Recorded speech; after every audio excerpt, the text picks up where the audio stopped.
Gravando, presidente. Muito obrigada, bom dia a todos. Hoje, dia 22 de agosto de 2025, iniciamos a sessão de julgamento da 8ª Câmara Julgadora do Tribunal de Impostos e Taxas, que está sendo gravado.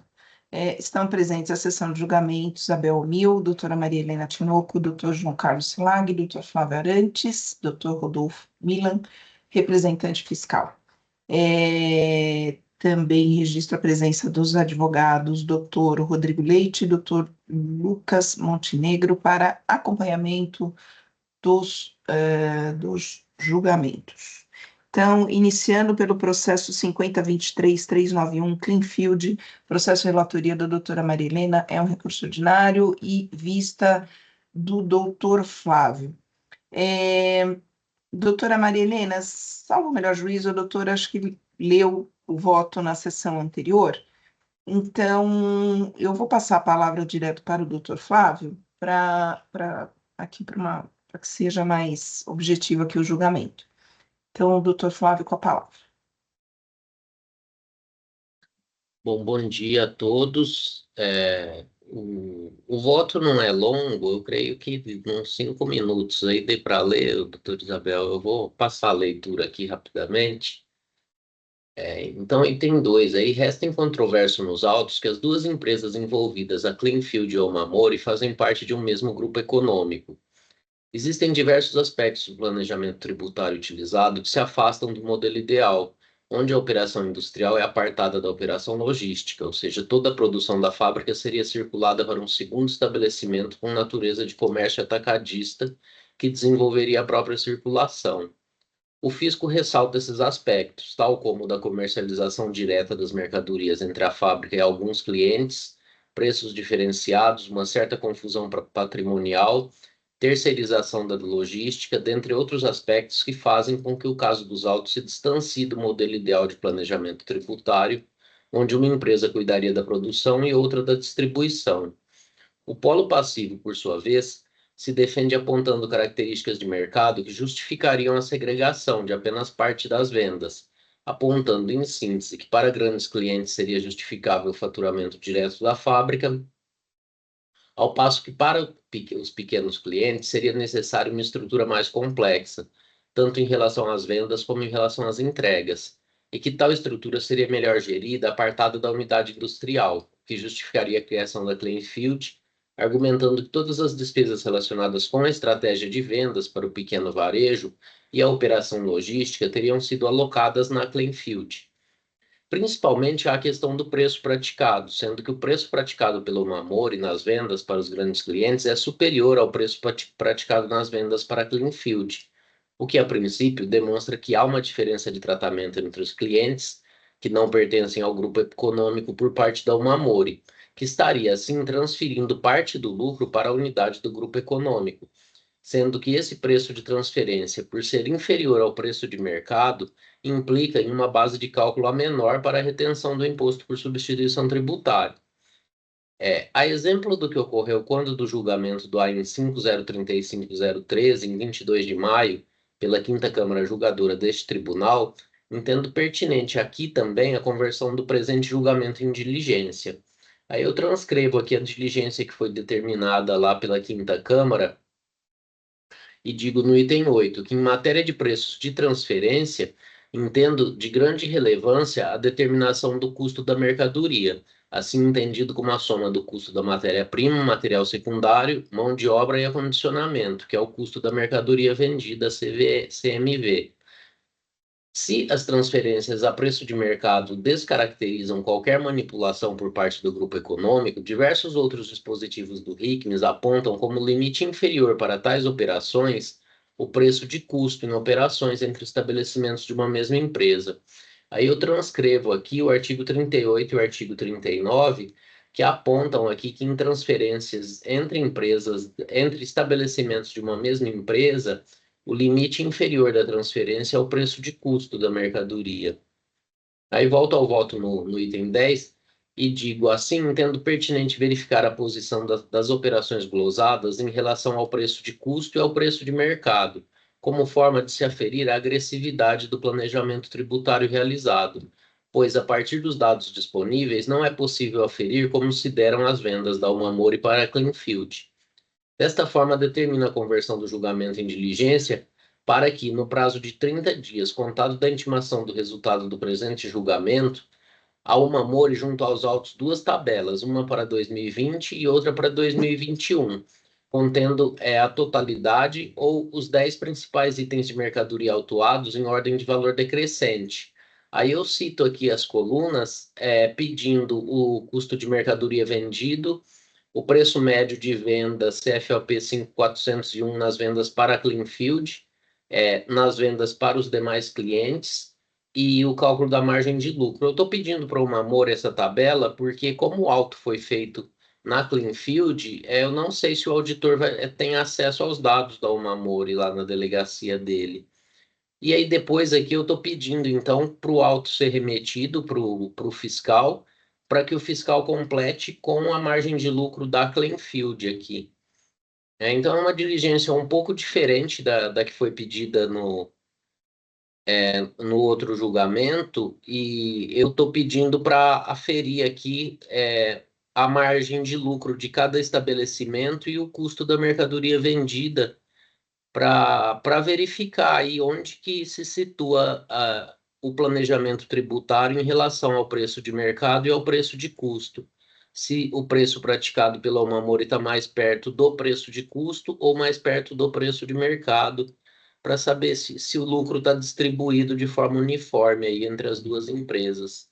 Então é essa a proposta da conversão em diligência. E é uma diligência também, mas é um pouco diferente da diligência que foi pedida no outro auto. Esse que é o voto. Doutor Flávio, parabenizo pelo voto.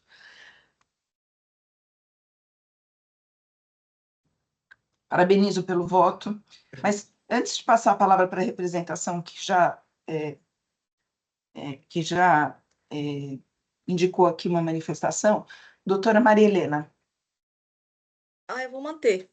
Eu já até registrei. Eu vou manter pelo não provimento de ambos os recursos. Obrigada, doutora Maria Helena. Eu só não vou ler de novo porque são Não. grandes. Sim, São sim. extensos. Obrigada, doutora Maria Helena. Agora sim, representação. Oi, bom dia. Eu solicitei o registro de uma manifestação. Assim que for concedido, eu gravo para os senhores e... Concedido. Feito.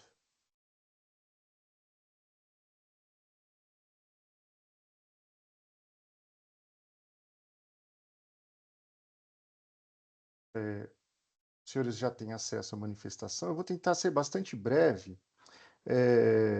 Primeiramente, eu gostaria de cumprimentar a doutora Maria Helena pelo voto, né? Qual eu tive acesso pelo sistema. O doutor Flávio, sempre criterioso nas suas conversões de diligências ou mesmo nos seus demais votos, né? Então, cumprimento também. De forma bastante sintética, eu acredito aqui que o grande problema desse auto seria se é possível estabelecer ou não uma vinculação de grupo econômico entre as duas empresas. A partir do momento que o fisco traz diversos elementos, entre os quais o preço de comercialização entre a Umamori e a autuada é apenas mais um dos diversos elementos, né, para demonstrar essa vinculação aí, e a existência desse grupo econômico. E passa a não existir mais dúvidas de que, de fato, há um grupo econômico, a formação de grupo econômico entre as duas empresas, assim, com todo respeito ao posicionamento do Dr. Flávio, mas eu entendo que a diligência proposta, ela é relevante para o desfecho da acusação, porque o que acontece?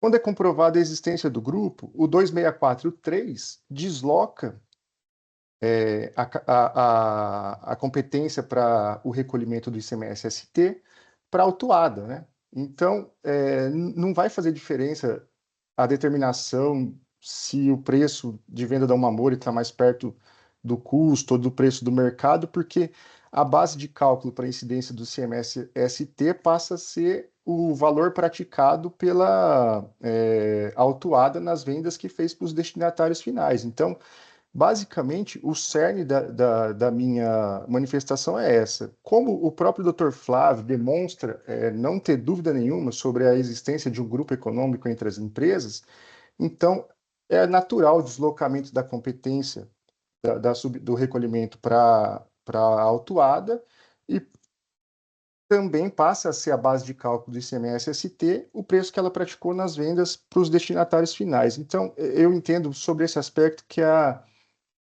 a diligência proposta ela é irrelevante para o desfecho do que está em julgamento. E depois, por fim, como o Dr. Flávio também faz menção ao laudo que foi juntado, né, ao processo, e foi juntado apenas depois das contrarrazões da representação fiscal para o recurso ordinário interposto pela autuada e pela solidária, né? Eu li a petição de juntada do laudo e não localizei nela nenhuma justificativa para essa juntada extemporânea desses documentos, né? E o tribunal tem tido diversas decisões no sentido de que documentos extemporâneos eles só são aceitos se for comprovado, né, o motivo de força maior ou se tratar de fato superveniente. Esse laudo ele poderia ter sido juntado aos autos a qualquer momento. Faz mais de 3 anos que a autuada ela foi notificada pela primeira vez sobre o aspecto da autuação. Então, eu trago aqui uma manifestação também em relação à conversão por conta desse laudo, dizendo que a autuada ela não demonstra a razão pela qual ela juntou extemporaneamente os documentos aos autos. Uma vez que não demonstra, fica impossível para o fisco saber se existiu de fato um motivo de força maior, um fato superveniente, ou se trata de uma manobra da defesa para ganhar um pouco mais de tempo na autuação. Não estou dizendo que seja esse o caso, eu estou dizendo que quando não é justificado a juntada, nos termos do que a legislação ela exige que seja feito, o fisco fica sem saber o que aconteceu, né? Então, o resumo bem sintético da minha manifestação é esse. Muito obrigado.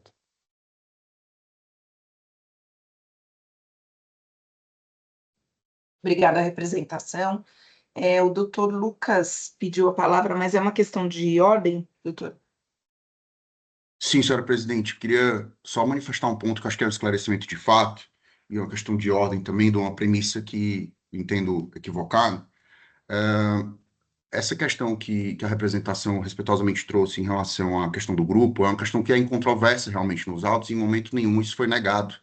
Tanto que as partes juntam o contrato de cost sharing entre as empresas que são do grupo efetivamente, isso nunca foi negado. Então isso não é parte essencial de ser comprovado ou não, porque nunca foi negado. Tá? Isso em todos os momentos que a gente menciona no auto, a gente confere isso a todo instante ao longo do processo. E o segundo ponto é que quando a legislação ela traz essa questão de operações entre grupos, ela traz diferença de estabelecimento. Se eu estou transferindo para o mesmo CNPJ, um CNPJ filial, na verdade, é uma transferência entre estabelecimentos. Entre grupos, a gente tem vários entendimentos aqui dentro do próprio TIT, que quando eu falo de transferência entre grupos, entre uma matriz de um CNPJ X e não numa filial, que aí essa regra se aplica, né, que tem que transferir para o atacadista mesmo. Mas quando eu tenho uma empresa indústria transferindo para uma empresa do mesmo grupo que tem estabelecimento diferente, CNPJ diferente, eu preciso apurar se realmente houve se houve, né, se a parte extrapolou os limites da legalidade e da substância efetiva da operação. E isso, nos autos, é o que a gente tenta demonstrar, tanto com o laudo, e acredito também que seja um ponto que o doutor Flávio queira esclarecer na diligência, a questão de existir margem ou não, se havia uma questão abusiva ou não no planejamento.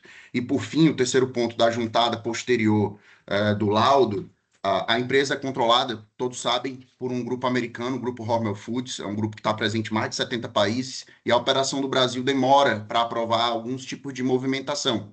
Então, a gente realmente teve uma dificuldade na contratação de uma Big Four, não foi uma empresa, uma consultoria qualquer da esquina, foi uma empresa séria, uma empresa mundial, para elaborar esse laudo para ser considerado em todos os julgamentos. A gente lembrando que a gente está falando aqui de só dessa operação de distribuição de 5 processos. E em vários outros, tem outros convertidos em diligência em primeira instância, tem esse da quinta Câmara que o doutor Flávio mencionou. Então, assim, é um processo complexo, foge realmente do beabá, né? E essa é a minha manifestação, só para a gente esclarecer esses fatos, né? Não, eu acho que é um fato fundamental da gente esclarecer aqui. Muito obrigado. Obrigada, doutor Lucas. Doutor Doutora Silag. Isabel, Oi, pois não. se Claro. me Desculpa, eu não vi, eu não permite, tinha visto, perdão. perdão, é bem breve. É porque aqui, quando há a comprovação do grupo econômico, né, a gente passa por a literalidade da lei. Então, salvo disposição em contrário, estou lendo 264, não se inclui na sujeição passiva por substituição, subordinando-se às normas comuns da legislação, a saída promovida por estabelecimento responsável pela retenção do imposto de mercadoria destinada a outro estabelecimento do mesmo titular, desde que não varejista. Não, é só a aplicação literal da lei. Eu não vejo como fugir muito do que está aqui.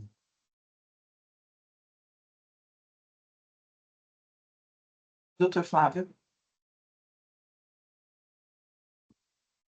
Bom, doutor Rodolfo, com todo respeito, quando diz aqui outro estabelecimento do mesmo titular, o doutor entende que está se falando de CNPJ distinto? O senhor entende que se aplica? Quando diz outro estabelecimento do mesmo titular, o doutor entende que se aplica a um estabelecimento da Omamori e outro da Cleanfield? Eu entendo que, uma vez que foi comprovado que ambos estabelecimentos pertencem ao mesmo grupo, eles são do mesmo titular, doutor Flávio.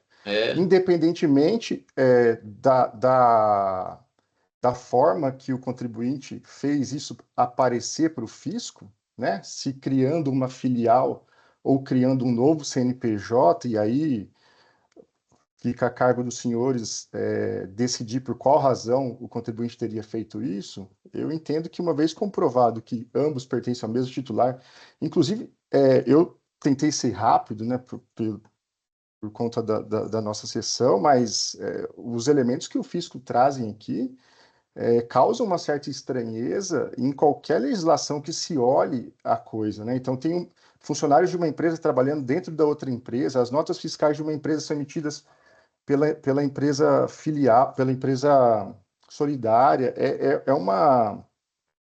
Não cabe a mim aqui querer questionar isso, mas um modelo de negócio que foi estruturado de uma forma que gera estranheza, entendo eu, em diversas áreas do direito, aqui no direito trabalhista, enfim, a gente não está aqui para questionar isso. Mas eu não entendi porque foi montado assim, mas em que pese serem CNPJs diferentes, eu entendo que são dos mesmos titulares, sim.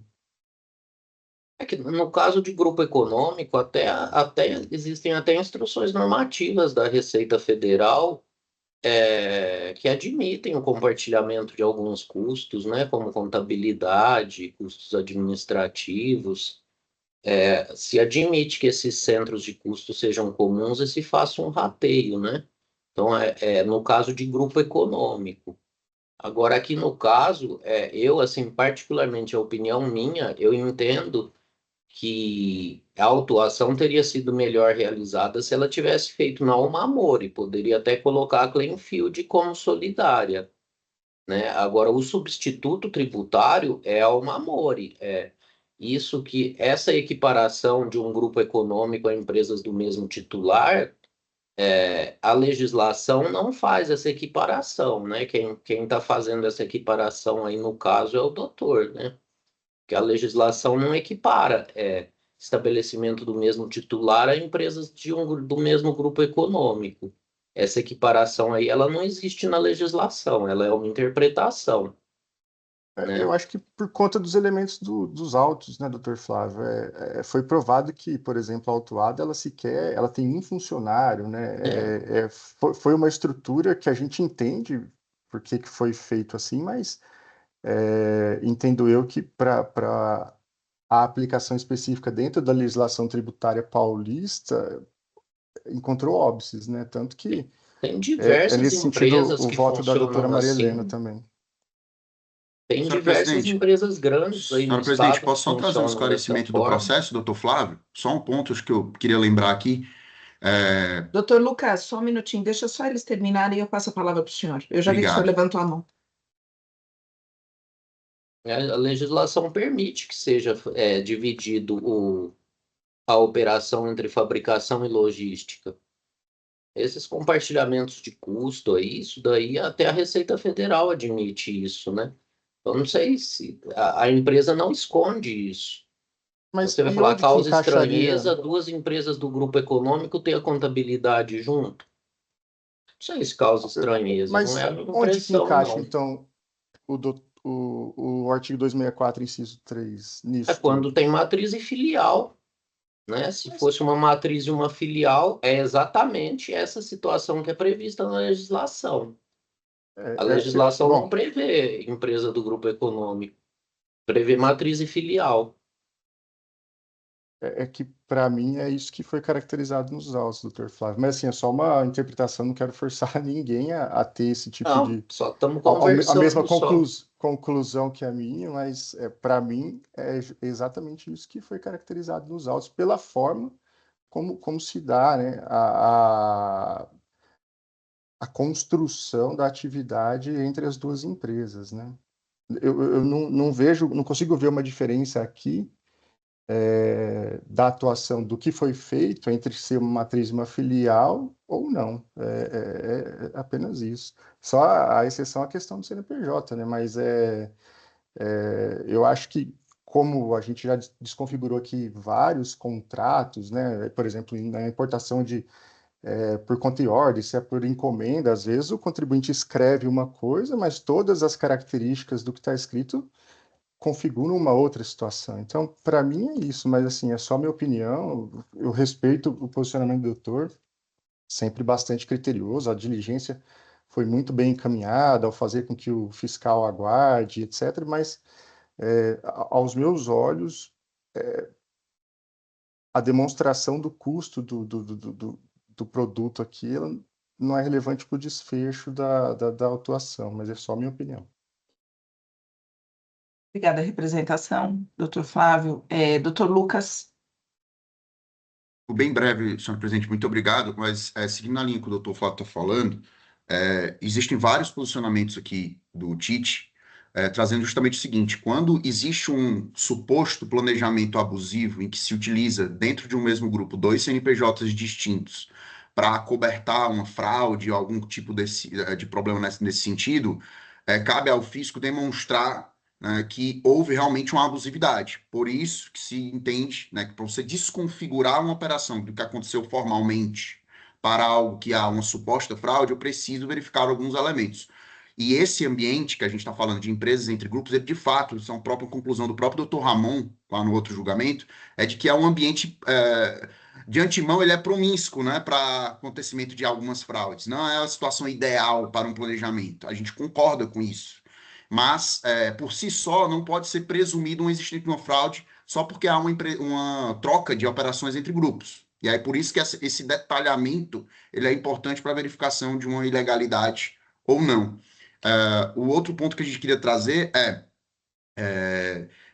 em momento algum, a empresa nega que participa do mesmo grupo e junta no processo, há nos autos, contratos de cost sharing, de compartilhamento de despesas, de CRC. Isso é uma estrutura totalmente comum. Como eu disse, é uma empresa controlada pelos Estados Unidos, e lá nos Estados Unidos e globalmente, esse tipo de contrato ele é totalmente difundido. E aqui no Brasil também a gente tem vários casos, várias empresas, a gente aqui no escritório tem vários clientes que utilizam essa estrutura e não pode ser confundida com uma fraude de per si, né? Assim, não é uma fraude por conta própria, assim, de coisa evidente, até porque não é algo que está se tentando esconder, é algo que foi fornecido desde o início da fiscalização até agora no processo. Isso não está se negando. O fisco não descobriu um grupo, né? Esse grupo ele existe e não foi negado. Não é algo que o fisco descobriu na fiscalização. Acho que é só esse esclarecimento que eu queria trazer. obrigada, doutor Lucas. É, Quando a gente acha que o processo vai ser fácil, né? Doutor Silag, Bom dia a todos. Cumprimento a doutora Maria Helena pelo voto, também o doutor Flávio pelo voto vista, mas sendo breve, né, eu entendo, primeiro, né, com relação ao laudo, conforme bem dito pelo doutor Rodolfo, da representação fiscal, o laudo foi apresentado já após a após a interposição do recurso ordinário, quando na verdade deveria ter sido, uma vez que não comprovada nem justificada, nem comprovada nenhuma situação excepcional, deveria ter sido apresentado no máximo até a etapa da apresentação da defesa, não com recurso ordinário e menos ainda após o recurso ordinário. Portanto, entendo que não se justifica examinar o laudo. E, mais importante, com relação à aplicação do artigo 264.3, eu entendo que, da vênia do Dr. Flávio, que se trata pode-se considerar o mesmo titular. Até como bem apontado no voto da doutora Maria Helena, no ponto em que ela fala, há sim confusão patrimonial entre as empresas, visto que ambas, com gestão única, operações dia a dia, emissão conjunta de notas fiscais, escriturações de documentos de uma empresa nos livros fiscais da outra, aparência de unidade junto a terceiros, tanto no tocante ao marketing quanto em relação aos fins negociais e contratuais, com distintos estabelecimentos do mesmo titular, e, enfim, pelas provas presentes nos autos, para mim, com a devida vênia, está configurado que se trata do mesmo titular que, enfim, por motivos que interessam ao grupo, se organizou dessa forma, mas se trata do mesmo titular e, portanto, eu entendo que está bem caracterizada e comprovada a infração. Então, nesse sentido, eu vou acompanhar o voto da doutora Maria Helena. Obrigada, doutor Silag. Bom, ficou para mim, né, doutora Maria Helena? Eu não tenho por hábito aceitar documentos que não seja justificado minimamente, como disse a representação. Mas eu estou vendo que é um processo, não analisei assim com afinco, mas me parece que é um processo bem complexo. E o olhar do Dr. Flávio é um olhar mais cuidadoso. A diligência que ele está propondo não necessariamente significa qualquer mudança no voto da doutora Maria Helena, que, aliás, pode até se confirmar eventualmente com as informações que vierem a ser apresentadas. Mas é um processo bem complexo. Eu tenderia a acompanhar a doutora Maria Helena, mas eu vou pedir, Vênia, doutora Maria Helena, acho que como é uma conversão de julgamento em diligência, não necessariamente um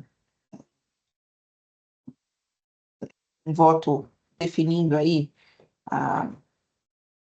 o destino desse processo, acho que a representação tem toda a razão na manifestação dela, mas eu, por uma questão aqui só de cuidado mesmo, eu vou acompanhar o doutor Flávio. Representação, eu acho que é importante até para definir ou confirmar, né? Confirmar ou eventualmente a doutora Marilena pode ter uma análise talvez distinta, não sei. Eu acho que seria importante essa diligência. Então, eu vou acompanhar o doutor Flávio nesse caso. Doutora Maria Helena, eu falei aqui que seu voto não estava registrado, que para mim aqui ele não aparece, mas lá em cima consegui ver que ele está registrado sim, porque tem o voto, aí tem vistas, aí depois tem complemento do voto. É no complemento do voto que eu acho que está. Deixa eu ver só se o doutor Flávio está aqui o voto dele. Eu vou pedir para os senhores só olharem os votos se estão aí mesmo registrados, porque eu. Para mim, para mim Parece? aparece. Vamos lá. Encerrar debates. Quórum.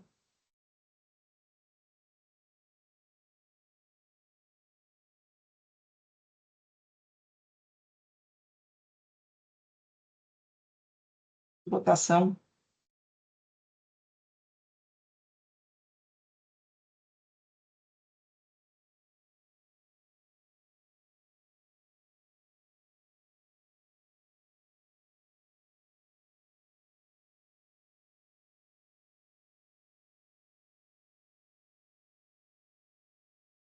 Julgamento de diligência. Doutor Flávio. Registrar, vamos ver agora.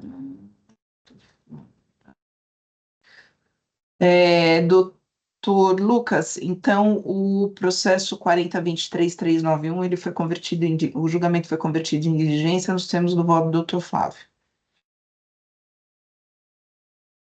Obrigado, senhora presidente. Obrigado, senhores juízes. Obrigada. Até a próxima. Um abraço e um excelente final de semana a todos. Bom dia, doutor Lucas, para o senhor dia. também. Tchau, tchau. Bom, então o próximo processo é o 50.36427, Renuca do Brasil, processo de relatoria do doutor Flávio, um recurso ordinário, e vista da doutora Maria Helena. Nós temos o doutor Rodrigo presente para acompanhar o julgamento. Bom dia, doutor Rodrigo. Doutor Flávio, eu acho que o senhor, se eu não estou enganado, já fez a leitura do voto na sessão passada, então, da mesma forma anterior, eu vou passar a palavra para a doutora Maria Helena, para tentarmos aqui a maior objetividade aqui no julgamento. Bom dia a todos, cumprimento a todos na presença da nossa presidente. Esse processo é bem simples. Eu pedi a vista por conta que eu entendo que é um caso de interpretação. Então, eu vou ler bem rapidinho, porque ele é bem curtinho. Adoto integralmente o relatório do voto, doutor Flávio, a quem presta minhas homenagens. Pedi vistas, desde que em relação ao tema, divido do entendimento. De fato, na hipótese dos autos, eu entendo aplicável o disposto no caput do artigo 4º da Lei Paulista 13.918, que dispõe: uma vez credenciada nos termos do artigo 3º desta lei, as comunicações da Secretaria da Fazenda ao sujeito passivo serão feitas por meio eletrônico em portal próprio, denominado DEC, Domicílio Eletrônico Contribuinte, dispensando-se sua publicação no Diário Oficial do Estado ou envio por via postal. Isso porque a disposição prevista no parágrafo 5º do referido artigo, o que diz a disposição?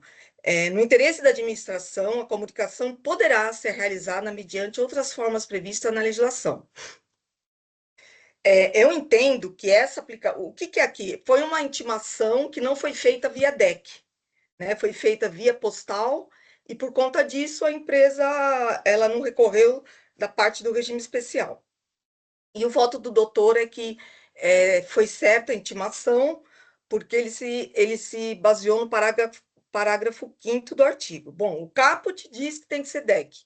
O parágrafo 5º fala que a administração ela pode escolher uma outra forma de intimação. Aí vem meu entendimento. Ora, a lei não contém letra morta, pois tem significado e aplicabilidade e não contém palavras inúteis ou normas que não possam ser cumpridas. Se o legislador da Lei Paulista determinou que o sujeito passivo, uma vez credenciado no DEC, receberá as comunicações por este canal, dispensando-se outras formas de notificação, é exatamente dessa forma que deve ser notificada. Outra não pode ser a interpretação, sob pena de se concluir que a previsão contida no caput contraria aquela estabelecida no parágrafo 5º do mesmo dispositivo. Trata-se de regra de interpretação que deve ser coerente na busca do entendimento que confere o máximo de harmonia do contexto de todo o artigo real entendimento da intenção da norma. A intenção da referida disposição legal, repita-se, é a comunicação via DEC, considerando a existência de credenciamento. Portanto, razão assiste à recorrente quando sustenta que não é possível que a administração pública se valha de critérios discricionários para decidir sobre quais meios irá intimar o contribuinte de seus atos, valentes das vias que melhor lhe convenha, dado que intimação pela lei prevista em lei, no caso o DEC, é um ato vinculado que não admite margem da liberdade. Então, eu entendo assim, se a empresa não estivesse credenciada no DEC, aí aplicaria o parágrafo 5º. Mas como ela está, o sentido da norma e a interpretação é que ela deveria ter sido intimada via DEC, senão não faz sentido, né? Então, a administração, ela escolhe, a empresa se credencia, aí não, agora eu não quero via DEC, eu vou de outra forma. Então, eu acho que aí é uma regra de interpretação e para buscar o efetivo entendimento da norma. Por conta disso, considerando que a empresa está credenciada no DEC, eu entendo que assim ela deveria ter sido intimada, porque o parágrafo 5º é uma opção. Assim, acolho o entendimento que não foi válida a publicação da cassação do regime especial da recorrente por meio do Diário Oficial do Estado, pois deveria ter sido efetivada via domicílio eletrônico DEC. Ante exposto, ouso discordar do entendimento do ilustre relator para votar pelo conhecimento do recurso e a ele dar provimento para reformar a decisão de primeira instância e cancelar o item 1 do auto de infração. Esse é meu voto, senhora presidente.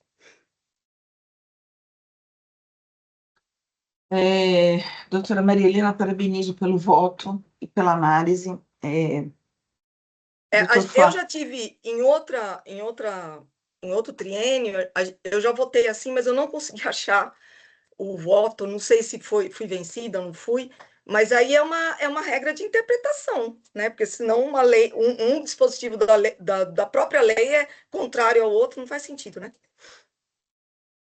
Doutor Flávio. Bom, eu agradeço aí, cumprimento a doutora Maria Helena pelas vistas. É uma situação que a gente sofre com ela aqui também no EPAT, né? O contribuinte é notificado do auto de infração no DEC, depois passa a ser intimado pelo diário eletrônico aí, muitos perdem o prazo, acabam. A gente vê bastante situações aqui que o contribuinte consegue a reabertura de prazo na justiça e volta para ingressar com o recurso aqui no EPAT, né? Mas eu vou manter meu voto, doutora Maria Helena, aí por crer que é uma forma de notificação prevista na legislação também, via diário oficial, e é excepcionada aí, como a doutora menciona no voto, pelo parágrafo do artigo 4º, e então, assim, embora entenda o voto da doutora aí, principalmente por estar do lado dos contribuintes aí, lidar mais de perto com essa pluralidade aí de formas de notificação, que às vezes deixa o contribuinte meio perdido, mas eu vou manter meu voto. Obrigada, doutor Flávio. Sem áudio, doutora. Só para complementar, presidente, desculpa, no judiciário isso é tranquilo. Eu iria colocar no voto, mas eu acho que como eu não achei nenhum voto do STJ repetitivo, nada, mas tem várias decisões do TJ de São Paulo nesse sentido. Então, por mais esse motivo, eu acho que fundamenta meu entendimento.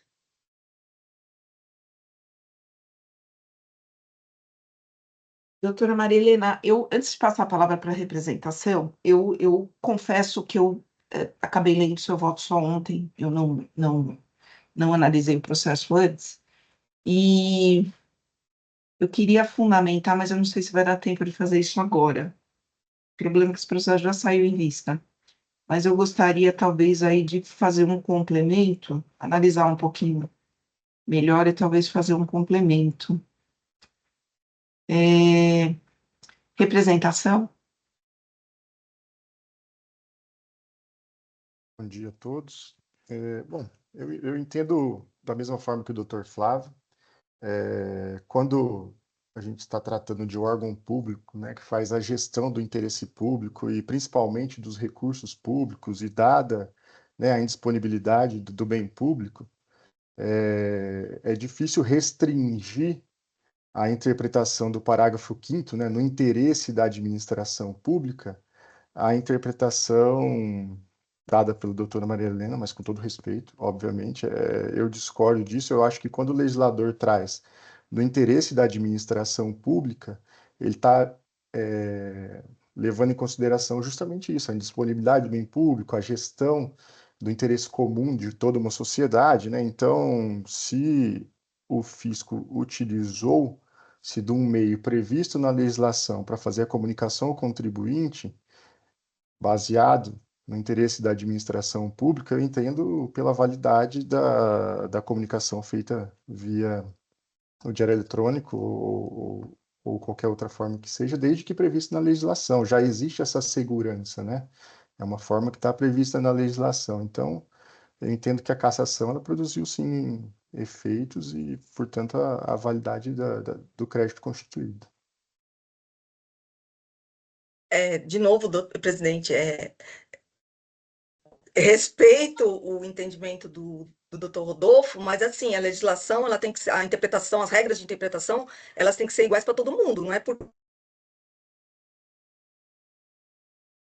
Acho que travou. A doutrina tem toda a fundamentação. Voltou. Melhorou? Uhum. Então, é lógico que o bem público tem uma disposição legal, mas em termos de interpretação, a lei ela é interpretada tanto para o contribuinte para a administração, da mesma forma, a administração não pode se valer do fundamento que está regendo o bem público de ter vantagens em relação à interpretação. Já tem vantagens em relação à cobrança, à arrecadação, à suspensão, aos recursos, mas isso aí é uma regra de interpretação, né? É uma interpretação seca da lei, porque uma lei, ela não, como eu disse, ela não tem sentido morto. Ela não pode, num dispositivo, dizer uma coisa e no outro de outra. Ela tem que ser interpretada sistematicamente, né? Então, eu entendo que aí é uma regra de interpretação.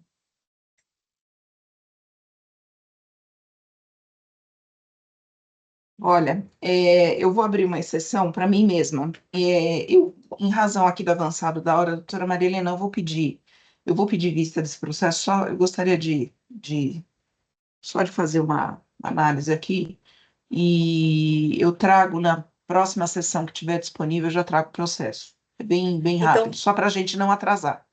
então você vai devolver para mim, né, doutora? Eu vou pedir Ah, vista. para o relator. Não, eu peço vista, doutora, eu peço vista, porque assim eu já devolvo por manifestação. Mas Mas dá eu para devolvo, pedir? eu acho que Acho sim, que não. vamos ver aqui.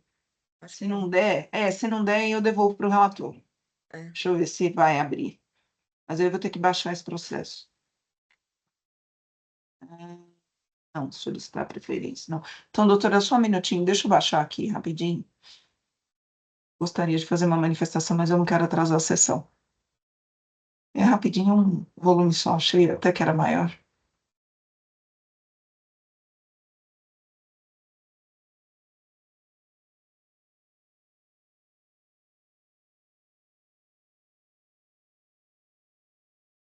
Pronto, doutora, então eu vou fazer o seguinte, cadê o doutor Rodrigo?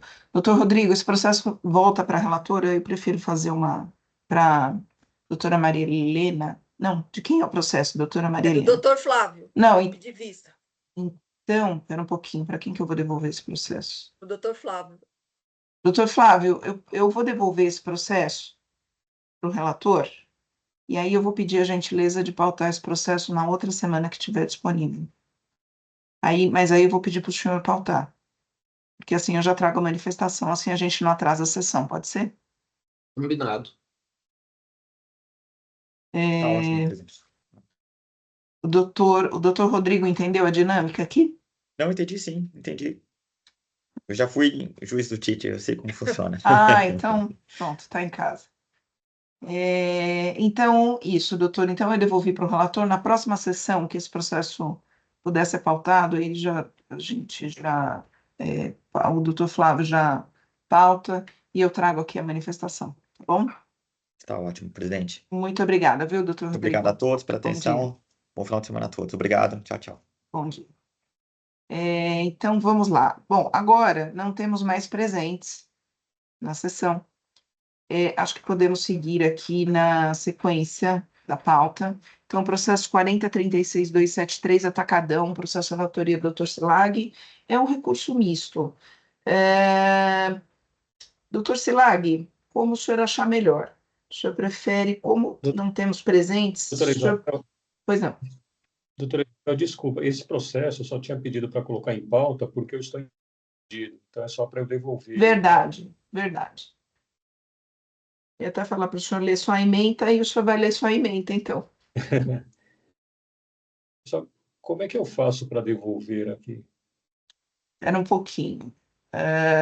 Aparece aí para o senhor embaixo declarar-se impedido? Não, aparece só. Então eu vou fazer o seguinte. Não, eu vou fazer o seguinte: eu vou devolver para o relator aí o senhor se dá por impedido. Pronto. É isso Tá? mesmo. É. Então, tudo bem. Então, o processo 40.36.273 foi devolvido ao relator. Muito bem. Próximo processo, 40.91.752, Fênix Indústria, processo de relatoria do Dr. Silag, é um recurso de ofício, Dr. Silag não temos presentes, então se o senhor quiser Deixa eu ver, não sei se é só a leitura da ementa ou quiser fazer um resumo. Não, é uma Fica vista, assim, mas é rápido. É rápido. Posso? com a palavra, doutor. Obrigado. Então, é um recurso de ofício. Mas desculpa, não é, eu falei vista, não é vista, não. Então, é um recurso de ofício, tá, em que a decisão de primeira instância manteve a autuação, porém afastou a responsabilidade solidária da empresa JHM Distribuidora, e sendo que a autuada não apresentou recurso, apenas a responsável solidária. São duas acusações de falta de pagamento do imposto, do ICMS e do ICMS-SP, em razão da falta de escrituração de notas fiscais, referentes a operações tributadas nos livros registro de saídas e de apuração do ICMS.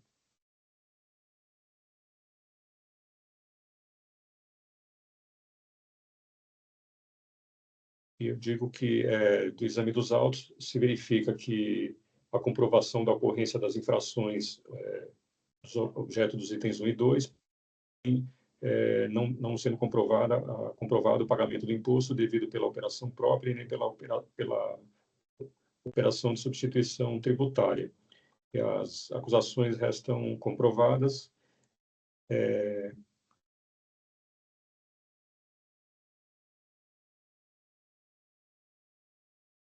Entretanto, no auto de infração, percebe-se que não foi instruído com a necessária fundamentação, não foi colocada a necessária fundamentação pelo fisco para sustentar a responsabilidade solidária atribuída à JHM.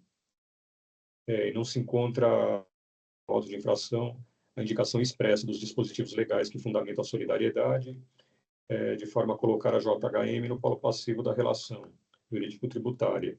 E também não se encontra nos autos prova da eventual ocorrência de fraude ou simulação, portanto, prevalecendo a presunção de que as operações foram realizadas regularmente pela autuada, conforme consignado nos documentos fiscais carreados aos autos. E salienta-se ainda que, conforme o CADESP, a situação cadastral da JHM foi alterada para inapto, com efeitos a partir de 22 de junho de 2015, enquanto que as operações examinadas ocorreram anteriormente, em 17 de fevereiro de 2014 e 25 de fevereiro de 2014. São duas notas fiscais. Período, portanto, em que a empresa não era considerada em situação irregular pelo fisco. Portanto, ambas as notas fiscais consideram-se válidas. Assim, eu entendo que, em face dos fatos apresentados, a JHM Distribuidora deve ser excluída do polo passivo da autuação. Então, nesse sentido, eu conheço do recurso de ofício e nego-lhe provimento, afastando a responsabilidade solidária atribuída à JHM, excluindo a mesma do polo passivo do presente auto, devendo ser mantidas, porém, as acusações relativas aos itens 1 e 2, com relação à autuada, uma vez comprovada a procedência de ambas as infrações. Portanto, fica afastada apenas a responsabilidade solidária da JHM. Esse é o meu voto. Cumprimento o doutor Silag pelo voto. Representação?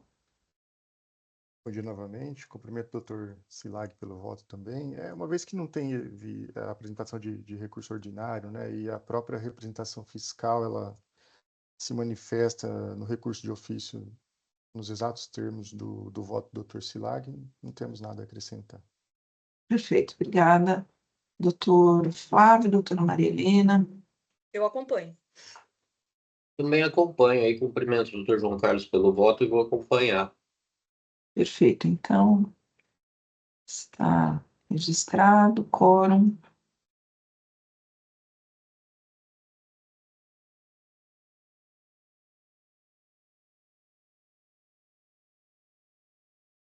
Em votação.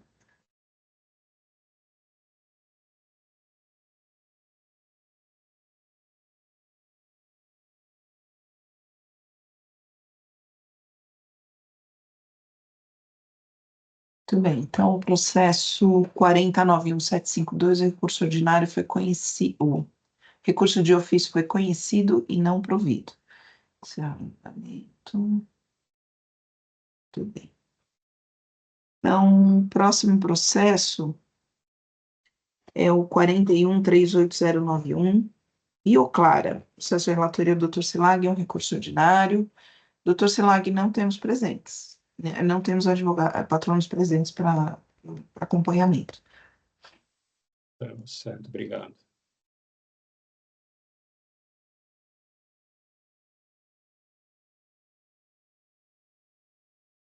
Esse é um recurso ordinário com várias acusações, porém ele havia passado já pela Câmara Superior, que decidiu pelo retorno dos autos a uma Câmara Julgadora apenas para complemento de julgado, para que fosse analisado o pedido de aplicação do artigo 527-A do Regulamento do ICMS.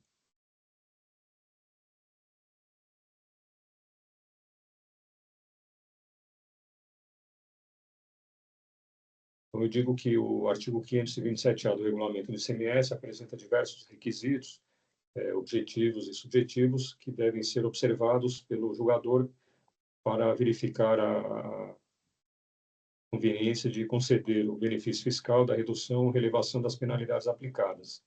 E um dos requisitos objetivos, ou seja, que deve ser respeitado obrigatoriamente para a concessão da redução ou relevação da penalidade, é que a infração não implique falta de pagamento do imposto. E verifica-se que as 6 acusações apontadas contidas no presente auto implicam exatamente a falta de pagamento do imposto. Portanto, nesse sentido, não é possível se aplicar ao benefício do artigo 527-A do regulamento. Então, dessa forma, eu conheço do recurso ordinário, porém, nego-lhe provimento, deixando de atender ao pleito do contribuinte pela redução ou relevação das multas. Esse é o meu voto.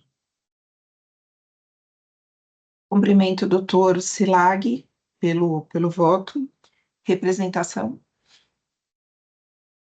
Bom dia a todos novamente. A matéria foi bem delimitada pela Câmara Superior, né?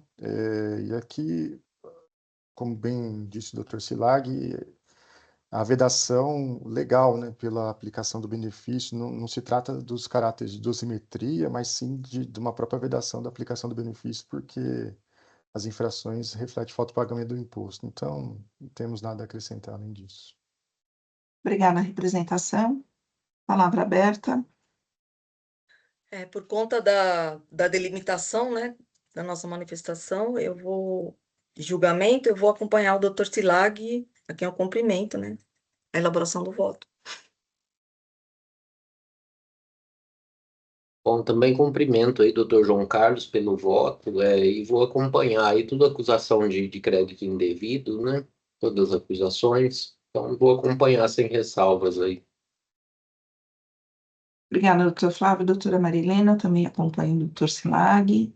Então, voto registrado. Sido no provido. Então, quórum.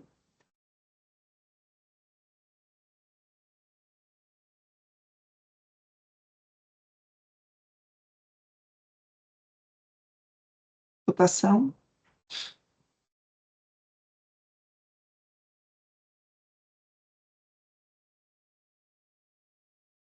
Muito bem. Então, processo 41.38.091. O recurso ordinário foi conhecido e não provido. Muito bem. Então, agora, processo 50.23.415, a Elison Ayrton, processo de relatoria da doutora Marilena, recurso ordinário e vista do doutor Flávio. Então, doutora Marilena, eu vou passar a palavra direto para o doutor Flávio, para maior objetividade aqui do julgamento.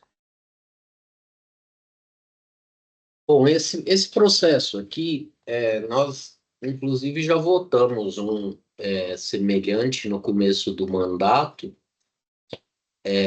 são levantamentos fiscais realizados em empresa do Simples Nacional. Então, o que aconteceu aqui nesse caso aqui? A empresa deixou de escriturar diversas notas de entrada e a fiscalização, com base nessas notas não escrituradas na entrada, faz o levantamento fiscal e cobra por presunção, a omissão de receitas na saída. Né? Então, eu trago aqui no voto, no item 8 aí, no caso deste auto de infração, o fisco está exigindo o imposto em decorrência de diferença apurada em levantamento fiscal, conforme se observa no relato de acusação, hipótese que não se amolda à exceção transcrita acima. O que é a exceção do Simples Nacional? Seria o ICMS devido na operação ou prestação desacobertada de documento fiscal.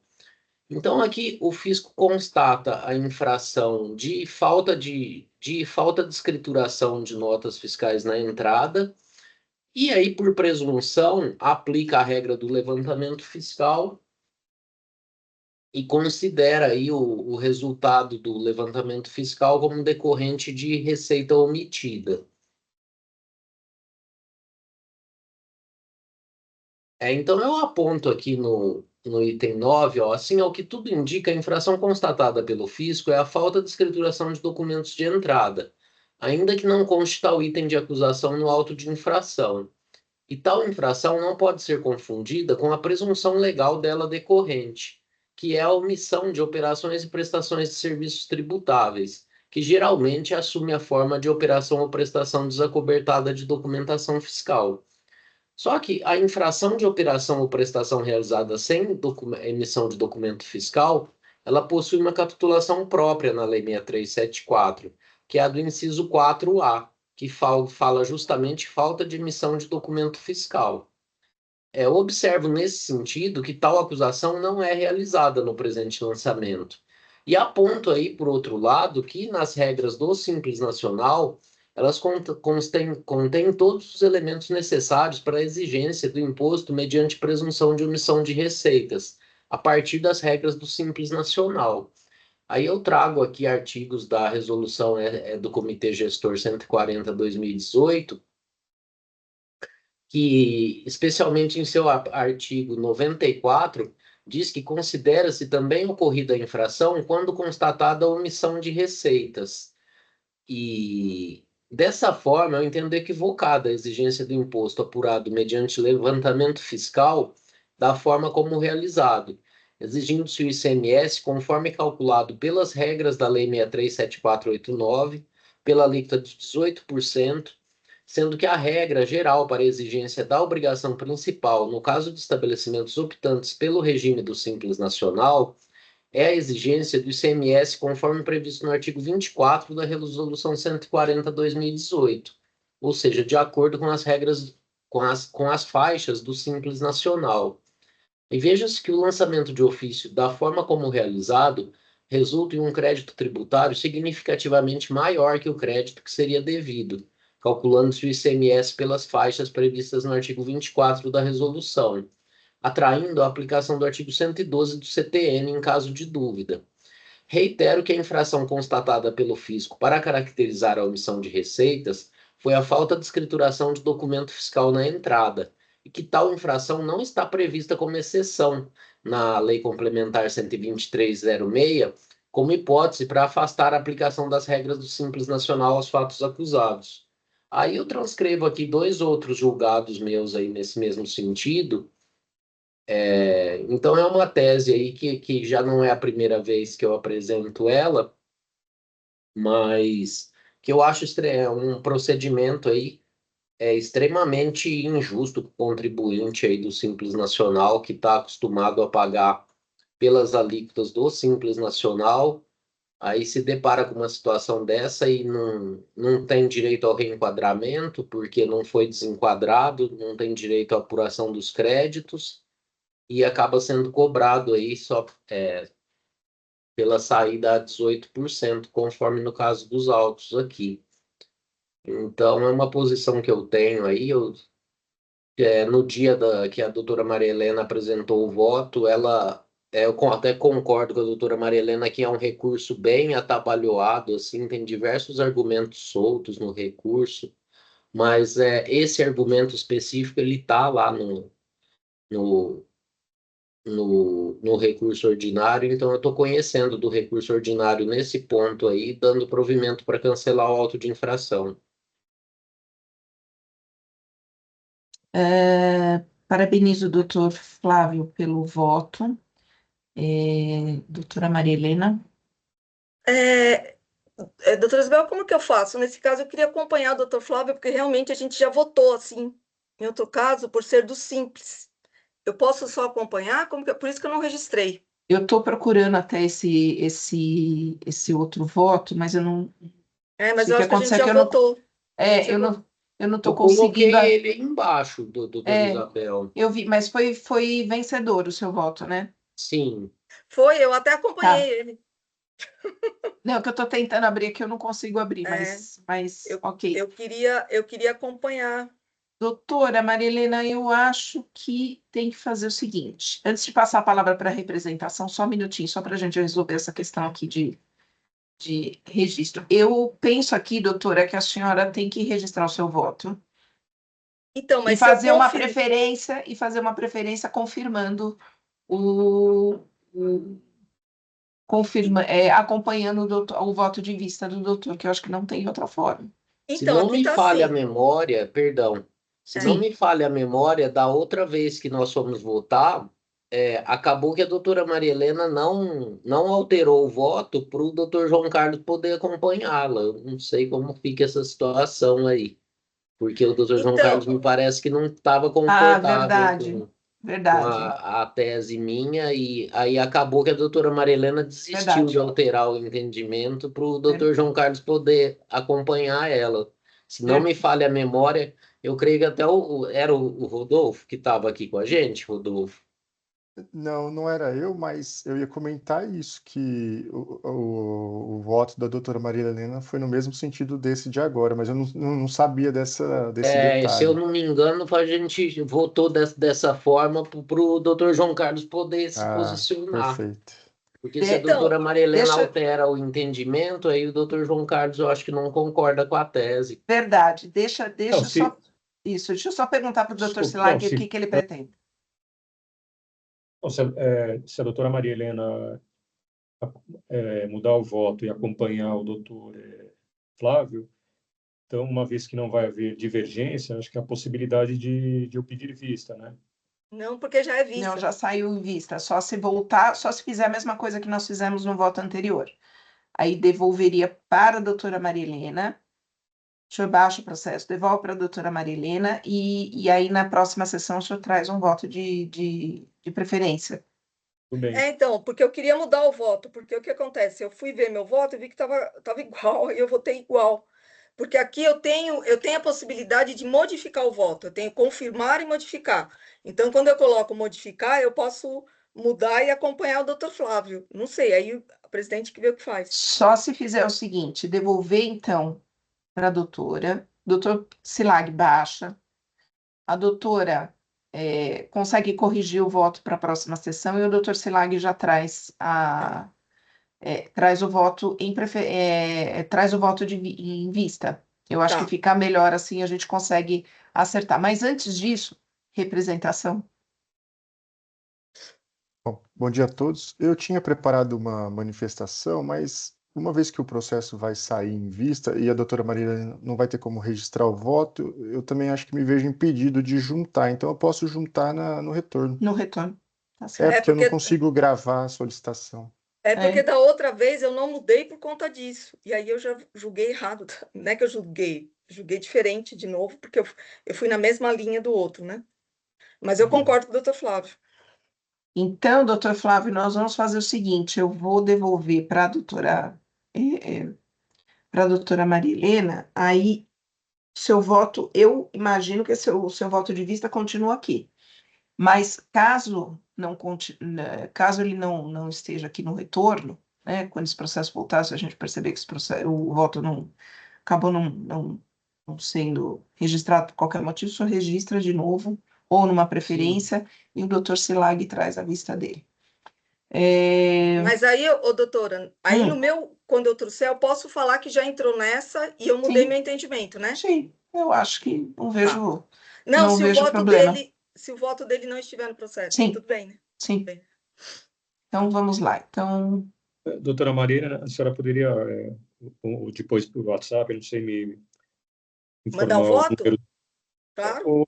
o voto, isso. quer Eu ia pedir, na aproveitar e verdade. baixar, doutor Selag, já o processo? Ah, tá, só um instante, obrigado. Ah, bom, mas vai ser, porque vai ser um retorno para o relator e não uma vista para o doutor Selag, acho melhor baixar.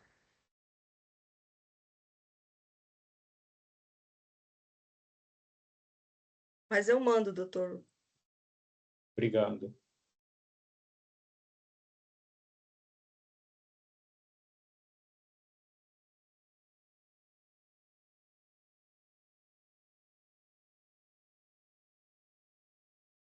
Só um instante, por favor.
Pronto, já baixei, obrigado.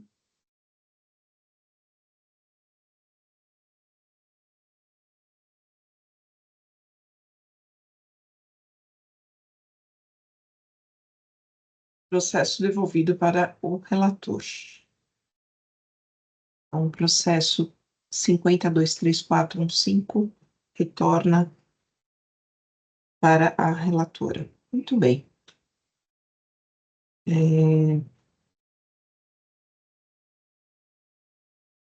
eu ver isso aqui. Doutor João, aí eu posso pautar para outra? Não entendi, desculpa. Aí eu posso pautar esse processo para outra, né? Tudo bem? Para a Para próxima quando? sessão. Para a próxima sessão. Na semana que vem? Não, para a semana que vem não, para Dia outra. 5, né? Ah, É, sim, porque- tá. sim, É só para tirar obrigado. da frente o que vai pedindo vista, Não, porque senão eu não, vou me perdendo. não, sim, obrigado. Mas eu te mando o voto, tá? Tá, muito obrigado. Pronto. Acho que. Deixa eu ver se só faltava encerrar um. Processo devolvido. Ué. E do processo do atacadão não estou conseguindo devolver para o relator. Por quê? Não tá A na minha tela. solicitação, a solicitação de sustentação oral pendente de registro. Tá bom. Deixa eu registrar aqui, ausente. Pronto. Seja por isso. Devolver para o relator. Agora acho que sim. Deixa eu ver. Muito bem. Pauta cumprida. Atendido o prazo, doutor Selag. Muito obrigado. Obrigado. Então, pauta cumprida, agradeço a todos pela empenho e dedicação, e eu peço a gentileza, então, dou por encerrada a sessão do dia 22 de agosto de 2025, vou pedir a gentileza para o Oswaldo encerrar a gravação.